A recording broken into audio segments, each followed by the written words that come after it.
Okay, and I'm here with Paul Gilding now, who just did a speech earlier on today. You wrote a book. Please remind me of the title. The Great Disruption. The Great Disruption. Please all buy it, because it's got very important messages. Or borrow it from the library. Or borrow it from the library. Yeah, that was part of the message, wasn't it?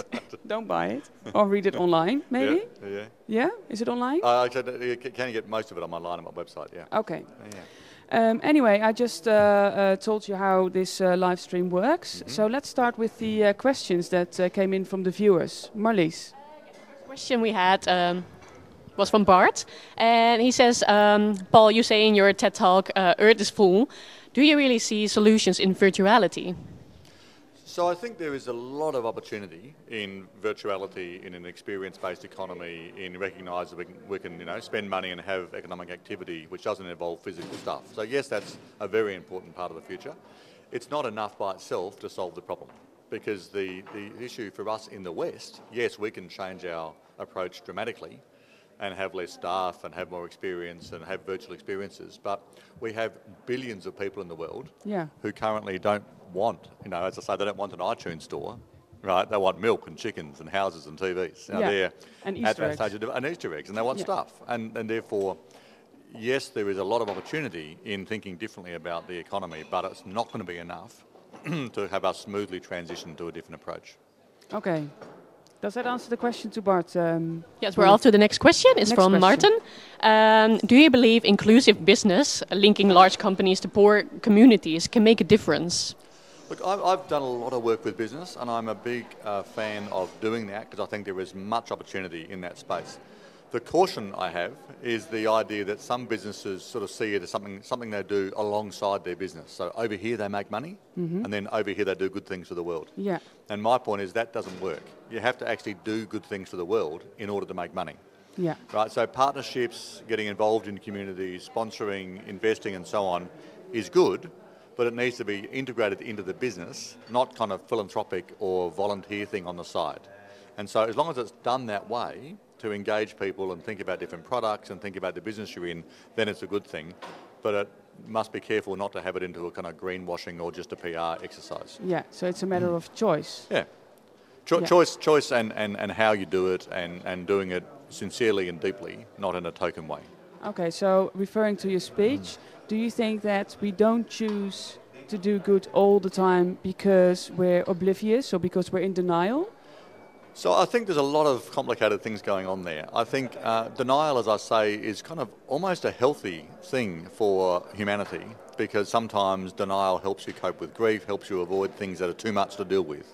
Right? So denial becomes sort of a defence mechanism, which sometimes you need. Then it becomes destructive if it gets exaggerated, like Klaus was talking about. If denial becomes exaggerated, so you ignore reality and don't face up to what we need to face up to, then it becomes a destructive force. So I think that's where we have to kind of balance that process. And I think the accepting what's going on in the world, accepting that much of that is sad, and much of that is very sad and tragic, but nevertheless it is where we are. And now we need to act from that different place of acceptance, I think, is where we need to kind of get to. But that's a complicated process. Yeah, but you have a strong belief that it will happen, eh? That at one point after the crisis we will all face up and we will learn, and I was thinking that it sort of assumes that at one point we will all reach some kind of spiritual level. Look, I'm not sure we all will, but yes, many of us will. So right. I think we have to accept that different people approach these issues in different ways. So I think the crisis that I see around us now, but will become clearer and clearer, will force people to question things a lot more. Many people, like online now and in this conference, are already there. They already recognise the crisis is happening. We need to do things differently. So I think we have to accept that some people will see this as a spiritual journey, a journey towards greater consciousness, towards greater contribution to society, a more self-actualised life. Some people will just see it as an economic necessity, that we haven't got enough money to buy enough stuff anymore, so we should learn to live with less because we have to. And therefore stronger community becomes important. And that's all okay. I don't want to sort of judge different people approaching it in different ways. What we need to avoid is kind of a panic response to the crisis. Oh my God, there's not enough resources, quickly grab my share and grab hold of them and hold them. That's like a fear response. Yeah. As opposed to recognising that strength comes from community and from connection. Yeah, which assumes that if we fast forward to past the crisis, that we'll live in a world where people are equal.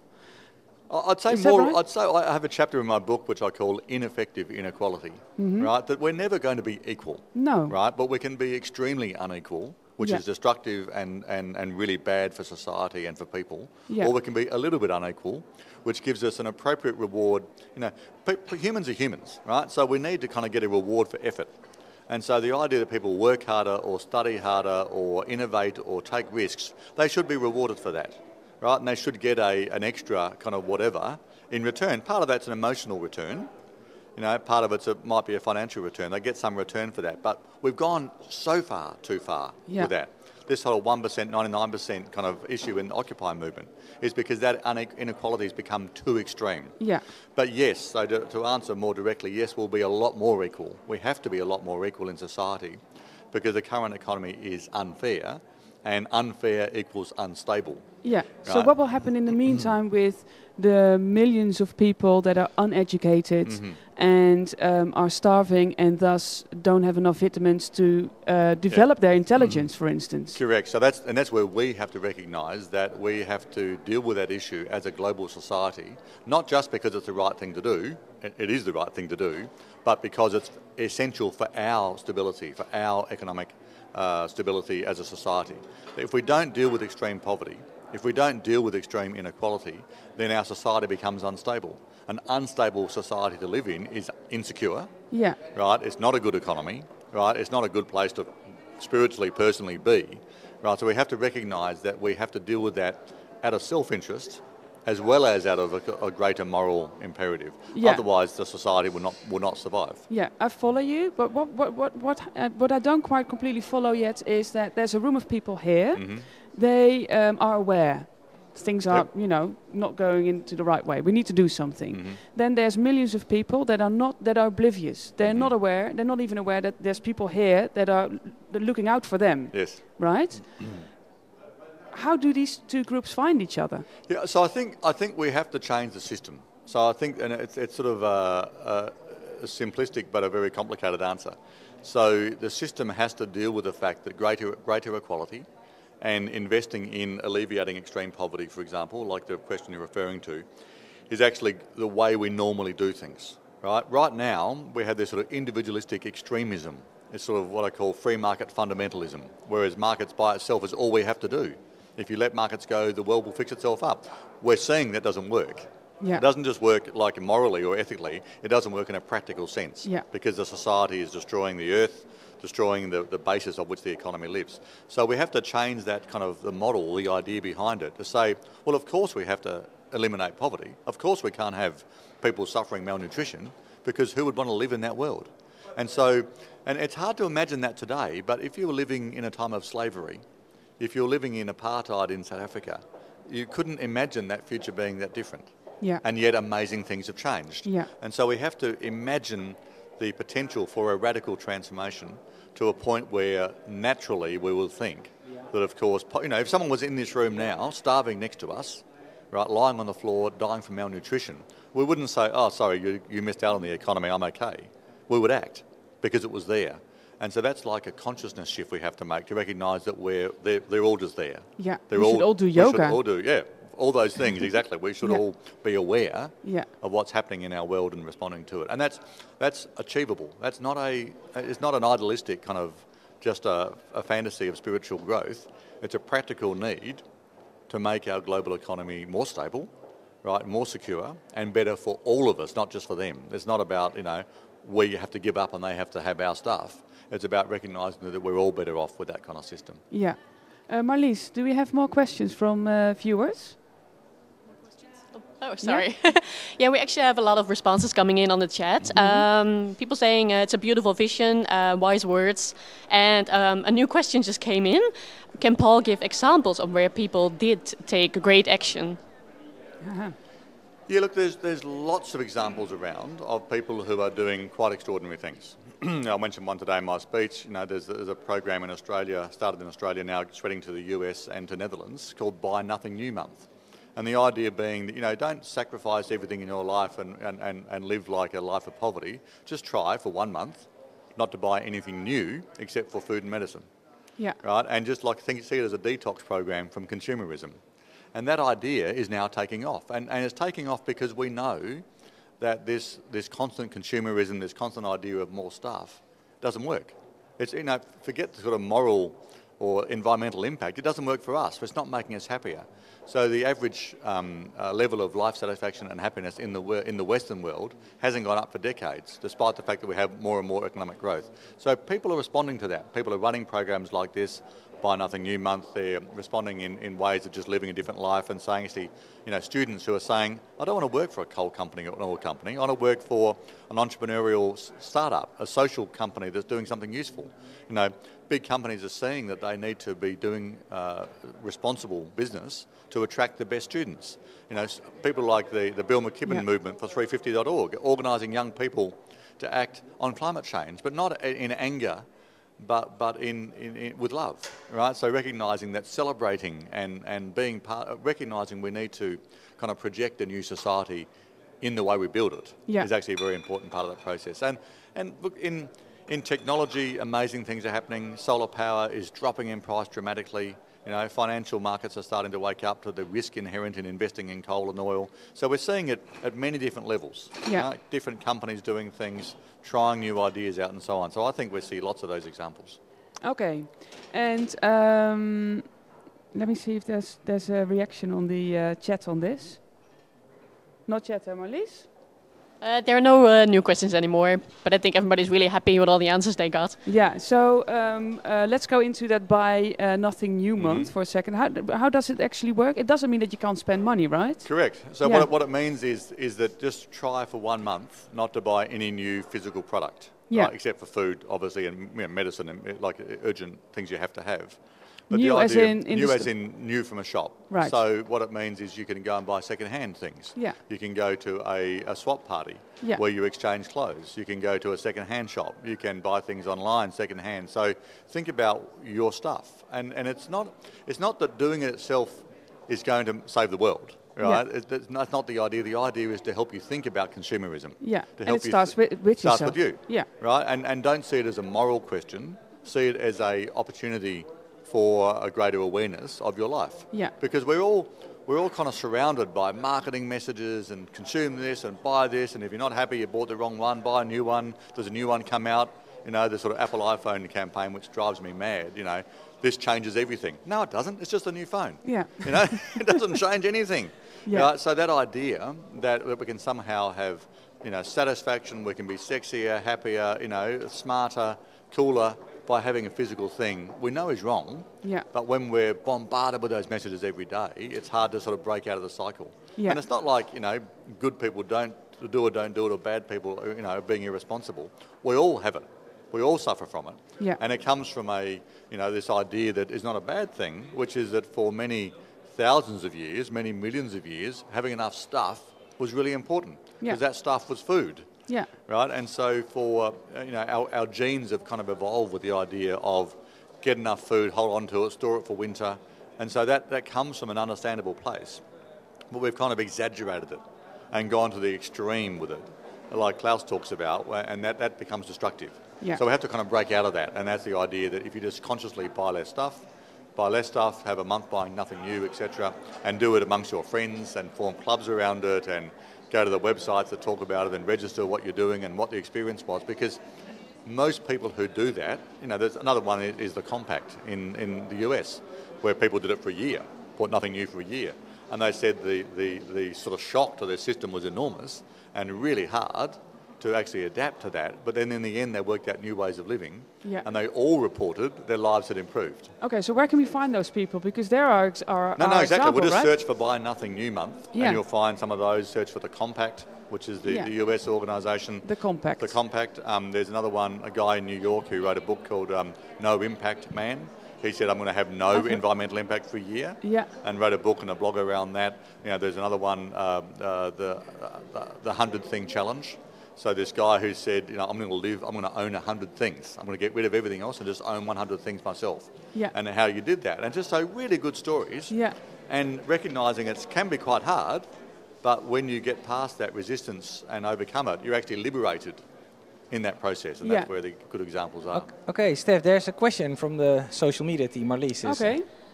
Yeah, we have a comment coming in from Gerdien, and she says, tell him I always buy second-hand clothes and look pretty cool.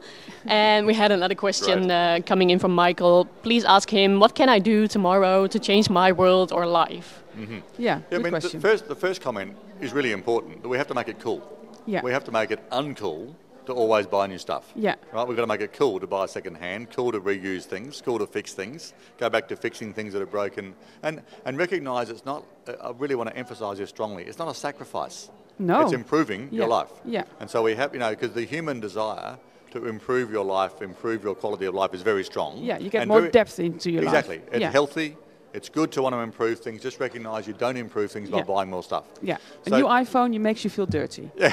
There you go. Exactly. It's like, and look, my iPhone is 4 years old. Isn't it cool? It's still working. Yeah. So and it's not like anything new is bad. You can't sort of overdo it to extreme either. But it's recognising. Just think. Yeah. Just think. Just be conscious. Yeah. It's like everything in life. Be aware of what you're doing and the consequences, and therefore recognise some constraint around that behaviour is also important. The question about what to do tomorrow, I think, is really, really important. Yeah. Because I think of course that depends on your situation, but by and large, I think ask yourself, are you living a good life? Right. So it's a really simple idea. Are you living a good life? And a good life is, are you making a contribution? Like, are you helping the world be a better place every day? Are you being nice to people? Like, do you make your friends feel good? Really, I want to go back to the absolute basic things of how to be happy. How to be a human being. How to be a human being in a happy society, surrounded by all these conflicting messages. So, are you happy? Are you doing good things? Is your life on track? Are you making a contribution? Is this the most important thing you can be doing right now? Is this the contribution you should be making at this moment? And are you sort of improving people around you in their lives? And then ask other questions like, am I living the right life in terms of how much stuff I buy? Am I helping other people who need help? And again, recognising that what the research says is that living your life in that way makes you happier. Yeah. Really important. It makes you happier. It's not about you shouldn't fly, you shouldn't do this because you're a bad person and you'll make the world a bad place. Yeah. You're doing it for, that's not a motivating reason. It works for a little bit. And we all know how to do it, I think, because our greatest examples in the world are people who are always giving, right? Exactly. We know it, really. In our heart, we know it. I always have this sort of, slide when I'm presenting, sometimes put up a slide of Mahatma Gandhi and a slide of Donald Trump. And so who would you rather be remembered as? The guy who made lots of money, built dumb buildings, or, changed the world completely with nothing. Yeah. And that idea, the Nelson Mandela's, all the people in history who, the women who ran the suffragette movement, I mean, these are extraordinary examples of people who made a big difference, and we aspire to them. Yeah. We don't put posters of Bill Gates on our bedroom door, right? No. We do people we actually idolise and want to be like, and that's about making a contribution. Yeah. Because we know that's right. We know that feels good. There you go. So it's not all too hard, is it? No, it's very, very easy is the really important point. Yeah. And you just got to learn to detach from the messages around you saying it's not right. It's easy, guys. Yeah, it's easy. Exactly. It's a piece of cake. Yeah. You were waving some? You weren't waving? No, I think I was waving to the social media team, but everything is fine. So thanks from Michael, actually, who asked the question. There you go. Thank you. Shall we play a song? Is there any Australian song? There's lots of Australian songs. But there's one big one. What would you like to hear? Anything. No, don't say anything. Midnight Oil. Is there a question? Oh my God. I saw you waving, Marlies. Yes, a question just came in after you said everything was fine. Okay. Does Paul believe in the fact that money as we know it could disappear when sharing more and more stuff and services? Well, this is a very deep question. I think it's hard to imagine money disappearing because we need kind of a mechanism for exchange. But we can absolutely imagine money being less important so that there are other ways of exchanging. And we can recognise that our obsession with money as the single measurement takes us towards this very narrow view, which is more money equals more stuff, I'm happy. Right? So exchanging, one of the things the great ideas that I love is the free cycling movement. Right? And free cycling is simply saying, I've got something for free, I need to get rid of something. anyone in my network like to have it, and they can come and pick it up. Yeah. And so we moved house, and I put all the stuff I didn't want anymore on free cycling, and I met all these people. All these people came to my house and had the conversation and took the stuff away. So I got rid of the stuff I didn't need. I didn't take it to the landfill, right? It went to a good home, but I had the conversation with people. Now I could have sold that, right, at a garage sale, or I could have sold it somewhere and got money for it. But the point was I wouldn't have any value in that. Yeah. The value I got was the relationship. Yeah. That my stuff was going to a good place and that I had the conversation with people about those issues. And that idea, I think, is very powerful, because what it means is we're thinking about money as a useful mechanism sometimes, yeah, but not as the end of, not as the end objective of all that we try and do. Yeah. I actually have a question, Paul. Yeah. What is midnight oil actually means? Midnight Oil. Yeah, what does it mean? Is a rock and roll band in Australia. Yeah. Does it have a special meaning? Yeah, no, just burning the midnight oil. Oh, okay. It's like staying up, working hard, thinking late, partying late. Midnight oil is like, burning the midnight oil, staying up late as young people do, and party and dance in midnight oil. There you go. How does this sound? Excellent. Cool. One of my favourite Thank songs. you, Paul. Thank you. Thank you for coming. Good, thank Keep you. talking. Okay. Good, thank you.